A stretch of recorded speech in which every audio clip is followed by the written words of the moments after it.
আসসালামু আলাইকুম। তো আমরা দেখব আজকে কীভাবে ইলেকট্রোবিট বিডিতে অর্ডার করতে হয়। প্রথমে আমরা একটা প্রোডাক্টে গেলাম, মনে করুন আমরা এটা অর্ডার করব। তো প্রথমে আমাদেরকে কোন ভার্সনটা নিব, যেমন আমাদের এই ভেরিয়েন্টটা আউট অফ স্টক, এটা আছে 3টা, এই যে দেখতে পাচ্ছেন 3 ইন স্টক। তো আমি অ্যাড টু কার্ট দিলাম।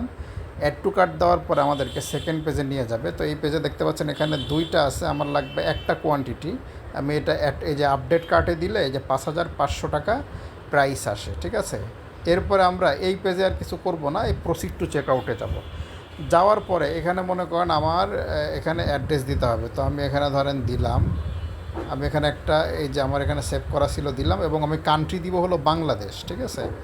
এই যে আমি এখানে বাংলাদেশ দিচ্ছি, বাংলাদেশ দিলে এই যে বাংলাদেশ আসলো।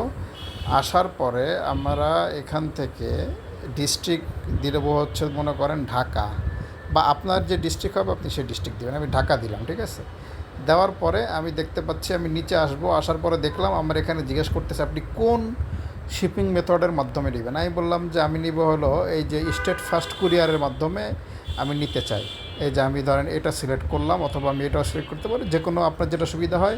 এক্সপ্রেস হলে এটা, আর নর্মাল হলে এটা। আমি এটা নিলাম। নেওয়ার পরে আমার টোটাল আসছে কত, 5,370 টাকা। এটা কখন, 200 টাকা পেমেন্ট করার পরে।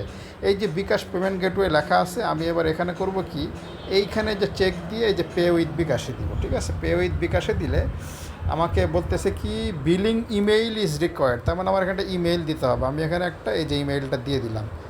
ইমেইলটা দেওয়ার পরে এইবার আবার আমি এখানে চলে আসি, আসার পরে এই যে পে উইথ বিকাশে ক্লিক করব। ক্লিক করলে আমাকে যে এখন বিকাশে নিয়ে যাবে। এইবার এখানে আমি যেই বিকাশ নাম্বার দিয়ে পেমেন্ট করতে চাই সেই বিকাশ নাম্বারটা বসালে আমার এই 200 টাকা পেমেন্ট করলে ব্যাস আমার অর্ডার কিন্তু কমপ্লিট হয়ে গেল।